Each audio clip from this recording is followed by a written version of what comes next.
What is that?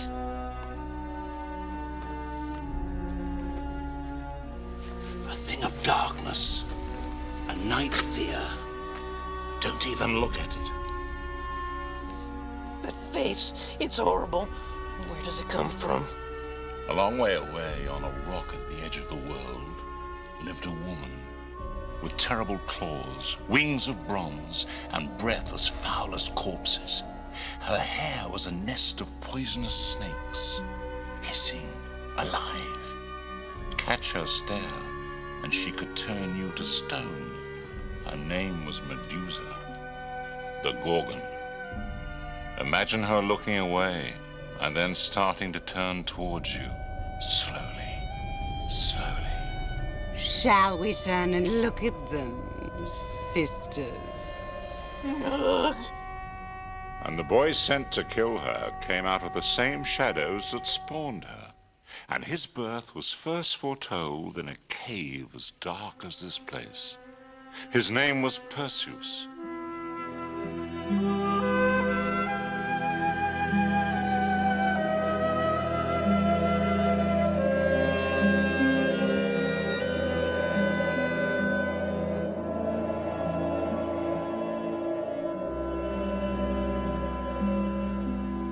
Perseus, king of Argos, had a daughter, Danae. Now he longed for a son. What if his wife should give him another daughter? What if he gave rise to a line of daughters stretching out forever? Women who would carry off his name and lineage to strangers.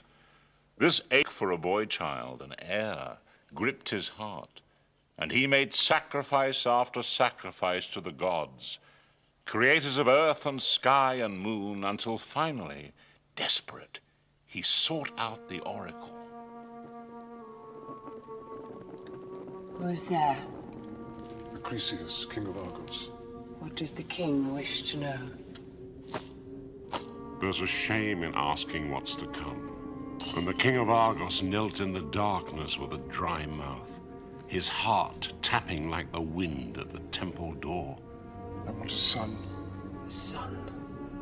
There will be a boy. The king's heart lurched in the darkness. A son. But not your son, Perseus, king of Argos. Your daughter's son. Danae will have a boy, and you shall hear his laughter. And this boy, one day, he'll kill you. He'll kill you. Lights! He'll kill you. Lights! Do you hear me? Lights!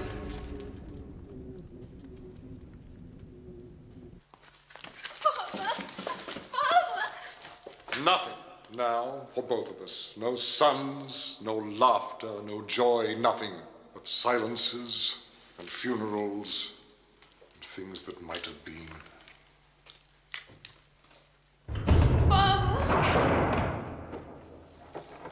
Poor girl. Oh, yes. Terrible. Shut forever in a chamber of solid bronze from which there could be no escape. Nothing.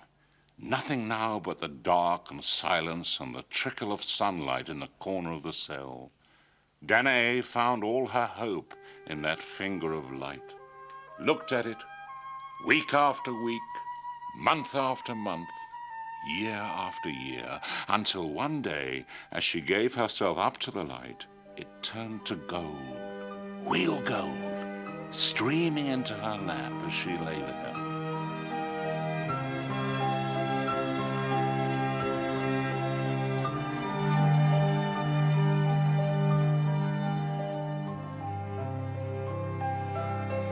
What was it?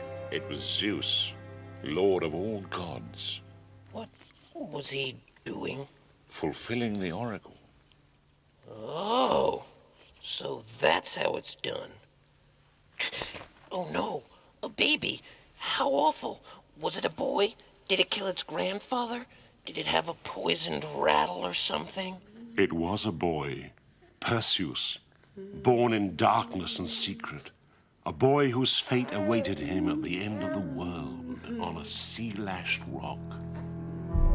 I smell a man born of a god. Sisters, smell the air.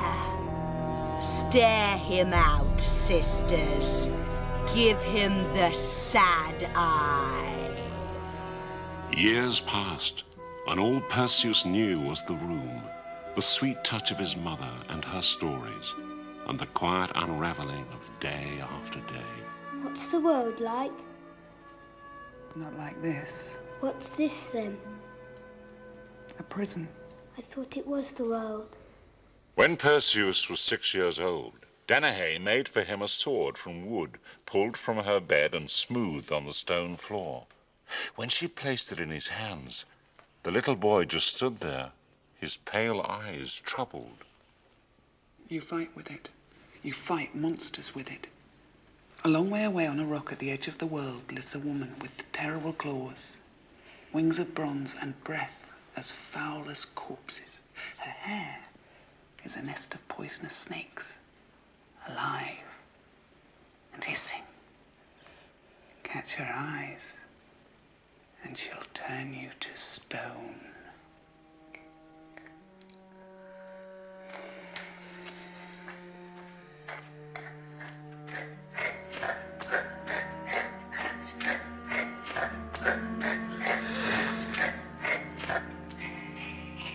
And this pale, bloodless noise caught in the still passages, echoed, crept into the ear of the sad king, chilled him, pulled him from his chamber, pulled him down corridors where laughter had long died, where joy had perished, pulled him down and down into the bowels of his palace.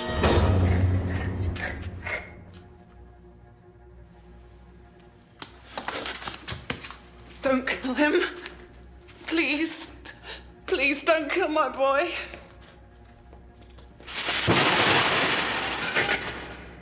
Take this chest and shut in it my daughter and her son. Cast it from the highest cliff into the ocean, and let the seas mash them and the rocks grind them.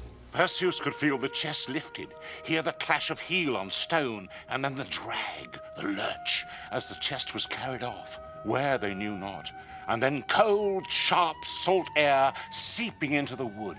He clung in silence to his silent mother. He must have been frightened. Imagine suddenly a heave, and then the world dropping from the pit of your stomach. The fall, the forever fall, the plunge, turning over and over, clinging together, and then the smash of wood on water and the wetness forcing in. That's terrible. They just drowned? They should have drowned. They dreamed they drowned, but then they woke, and they were still there. Still locked in the dark, but now the dark moved them from side to side, rocked them. They floated. They floated, pulled by currents, tugged by tides. How long this lasted, who knows? There were no days or nights, only drifting in and out of sleep, on and on. Until, from nowhere, out of nothing, suddenly there was light. Light! More light than Perseus had ever known. And into the light, a face, and it was smiling. Look what the sea brought us. Look.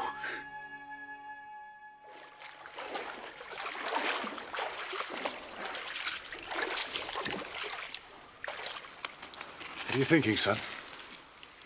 When I was small, we lived in a prison. I remember the prison. There was a narrow window. It was always quiet.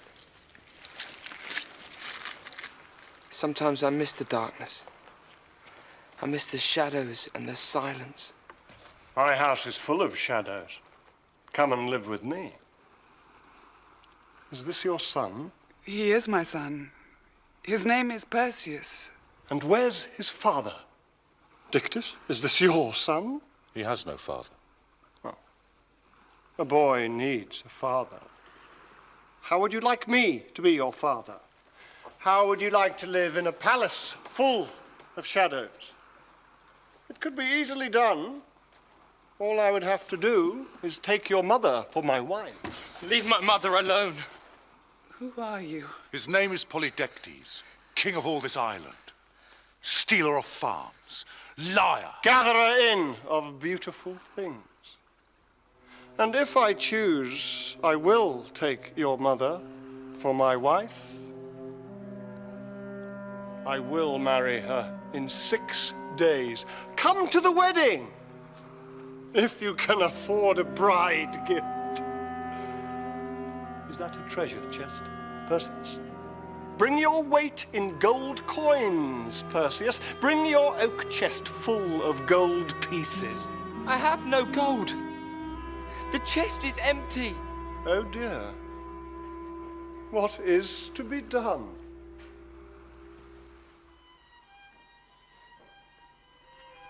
A long way away on a rock at the edge of the world lives a woman whose hair is a nest of poisonous snakes. Catch her eye and she'll turn you to stone.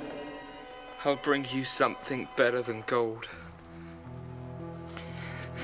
I'll bring you the head of the Gorgon. Really? The head of the Gorgon. Marvelous. What a marvelous wedding gift. I shall bring you Medusa, and there will be no wedding. Somebody called my name. Sisters, we must keep watch. Look to the east.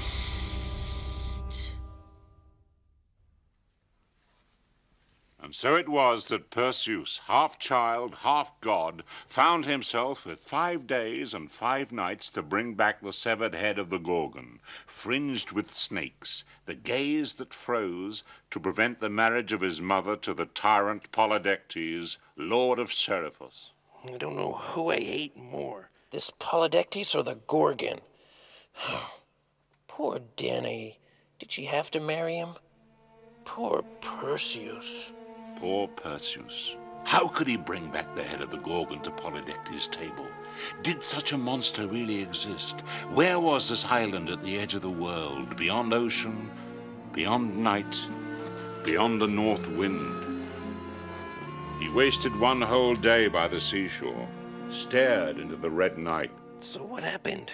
The gods helped him. Remember, he was Zeus's son. Athene, the daughter of Zeus, Hermes, the messenger, they found him. They gave him this sword, a real sword, and a bright bronze shield. And Athene... She was his sister then. She was his half-sister. Warned him never to look directly at the Gorgon, but to catch her stare in the reflection of the shield. Go to the Graiai, she told him, sisters of the Gorgon. They will know where to find her. And at length Perseus found the Graiai, 3 hags who had but 1 tooth and 1 eye between them, the Gorgon sisters. Zeus, father of the gods, lord of the storm, cloud gatherer, give me a 6. Give her a 2. Give her a 2. Give her nothing, Zeus. Give her nothing. Who's there? A traveller. And I hold the eye. Give it to me. Not until you tell me where I may find the Gorgon. Give me the eye. I'll tell you. Me. The Graiai screeched and spat and clawed to betray their sister. But Perseus would not give up the eye until he knew everything. Everything. Give it to me. I'll tell you anything. Anything. Go to the nymphs of the Styx. They have the cap of invisibility, the winged sandals to carry you. I know where they are. Here's your eye. Betrayers! I have it. Go, stranger. Go to the nymphs. Take every weapon. Make yourself invisible. It will not help you. My sister will freeze the breath in your throat. He's coming, sister! He's coming! He's coming, my sisters. I smell him on the breeze. He is coming to me. Is that it? The cap of invisibility? Nice. It's dog skin. I don't believe you. That cap is dog skin? That's disgusting. Well, it is. Yuck. 3 things he had from the Stygian nymphs, as beautiful in their black lake as the Graiai were foul. The cunei, cap of invisibility. The cabissus, a leather pouch in which to carry the Gorgon's head, and winged sandals so that he might fly. They say he flew out so far, he came to the place where the great Titan Atlas stood, whose punishment it was to hold up the heavens. And he called out to the sad giant, but his voice was tiny. Medusa! Medusa the Gorgon, how can I find her? Is it a man? All sounds are small.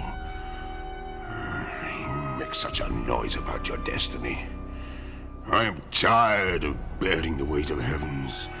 And if I let go, that sky will fall on your heads. I seek Medusa, the Gorgon, whose look turns to stone. The Gorgon? The Gorgon is on a rock at the edge of the world. I dream she passes, and her stare turns me to stone. No more wait. Come closer. Come closer. Come closer. Was she waiting? She was waiting for him, wasn't she? Oh, yes, she was waiting. No, stop it. He lands on the island. Imagine, moving through statues, through people the Gorgon has frozen to stone.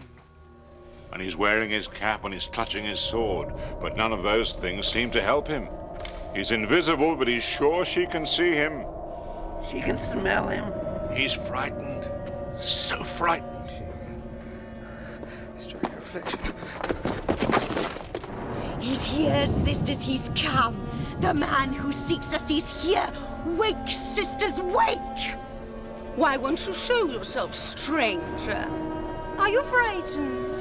Where are you? I can't see you. He wants to look at her, wants to turn, the voice tempting him to turn. She can't see him, but her voice can charm him. He's invisible, but if he looks at her, he's finished. I like to be looked at. And I like to look too. Where are you? Look into my eyes. There's a world in my eyes. Where are you, stranger? Why don't you look at me? I like to be looked at. Can you see me?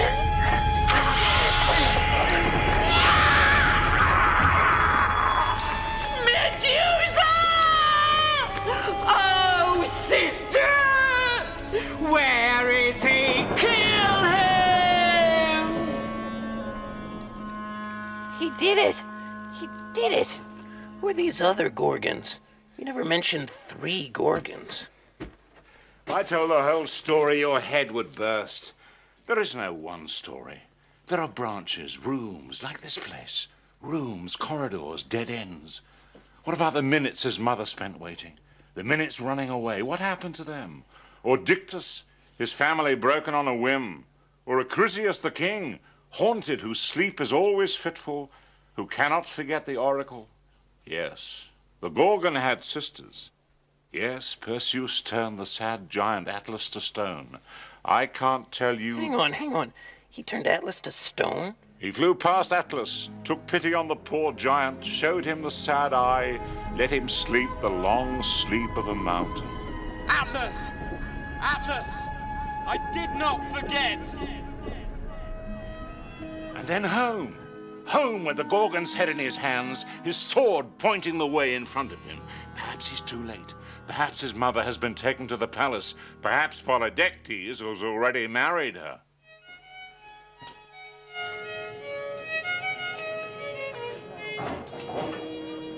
Who's this? Don't you know me, Polydectes? Perseus? Let her go!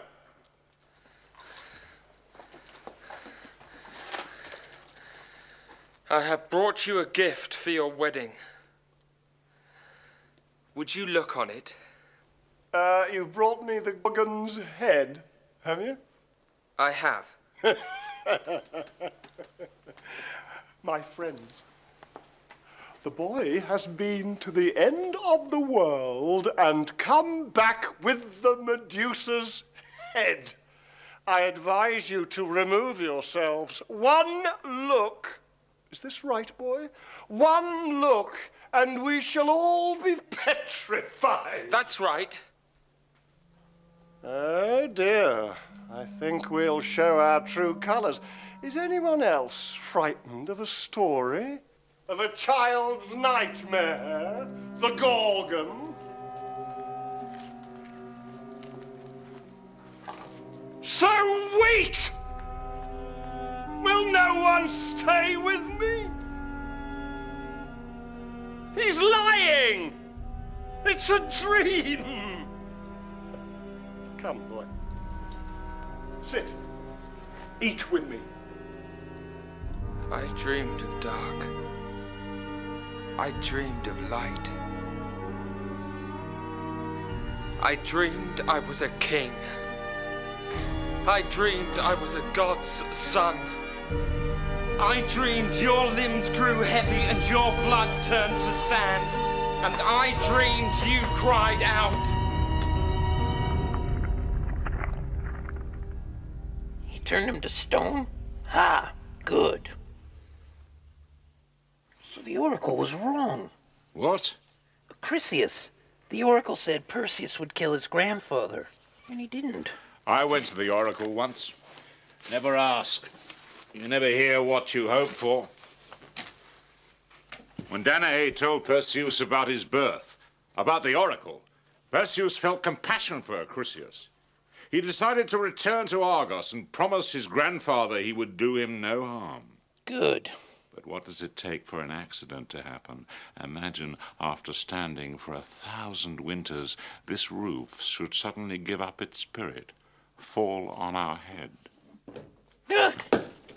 What? What is that? Chance? Fate? The god's sport? So it was with Perseus and Acrisius. The old king heard of Perseus's deeds, fled from Argos, hid from him in the narrow lanes of Larissa. Perseus traveled slowly to Argos, stopping off on the way. There was a contest at Larissa. He stopped for it, hurled the discus wild past all the others, hurled it into the sky. Watch out! Perseus, haunted, stood in the crowd. The discus sought him out with the strength of an oracle, found him, killed him. So the Oracle was true. That's terrible. Oh, yes. Oracles are true. Stories are true. There are monsters at the end of the world. There are looks that can kill. And who has not been petrified with fear? Ask Athene, warrior daughter of Zeus, weaver, maker of spiders. She will tell you the things I cannot. She will sing the praises of Perseus, the hero, father of the Argives, the Gorgon slayer.